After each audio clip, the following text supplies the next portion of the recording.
मेरा जन्म मध्यम वर्गीय परिवार में हुआ था। हम घर में 5 भाई बहन थे, 3 बहनें और 2 भाई। बचपन में ही माता पिता चल बसे, आय का कोई साधन नहीं था।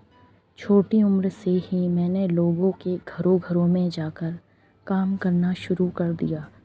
फिर जैसे ही शादी की उम्र हुई, परिवार वालों ने रिश्ते ढूंढने शुरू कर दिए।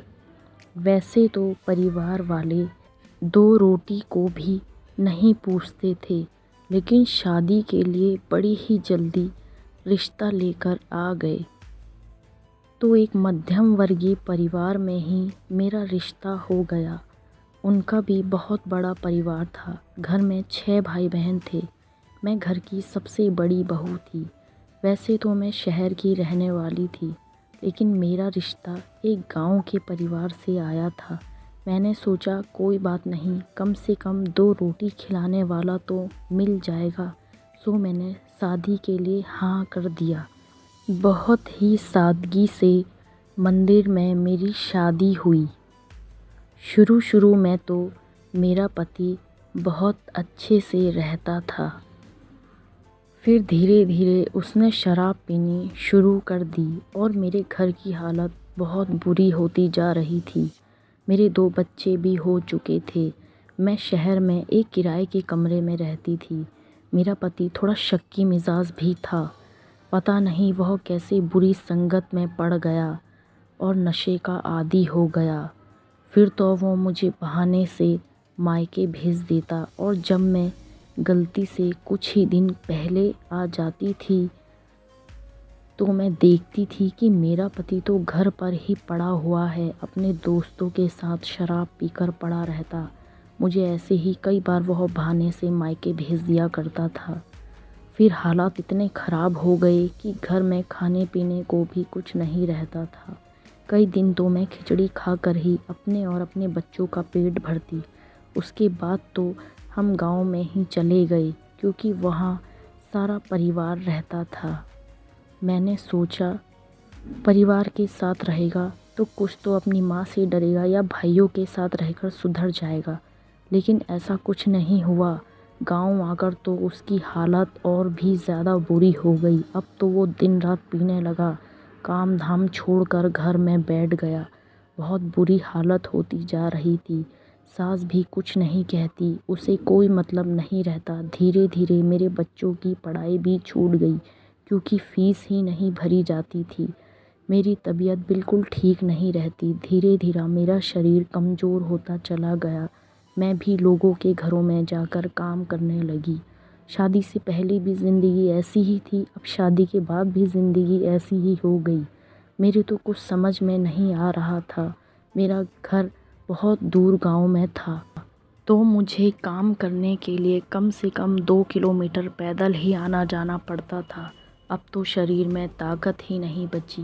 बच्चे भी छोटी छोटी उम्र से ही बाहर काम करने लग गए। घर का माहौल इतना ख़राब हो गया कि लड़की का तो दिल ही नहीं करता घर में रहने को, क्योंकि उसके पापा दिन रात घर में कलेश करते रहते हैं। शराब पीकर घर पर आ जाते हैं, रोज़ लड़ाई झगड़ा करते हैं। पता नहीं ऐसे इंसान शादी करते ही क्यों हैं, जो अपने परिवार को पाल नहीं सकते। ऐसे इंसान को शादी करने का कोई हक नहीं है।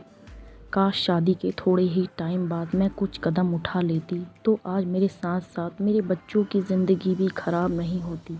मैंने सोचा कि कुछ समय बाद शायद ये इंसान सुधर जाएगा, लेकिन ऐसा कुछ नहीं हुआ और ज़्यादा ख़राब होता गया। अब मेरी ज़िंदगी में क्या बचा है, शरीर भी साथ नहीं देता, बीमारियों का घर बन चुका है। पति से कहती हूँ कि कहीं दिखा दे, तो वो मेरी बात को बिल्कुल अनसुना कर देते हैं।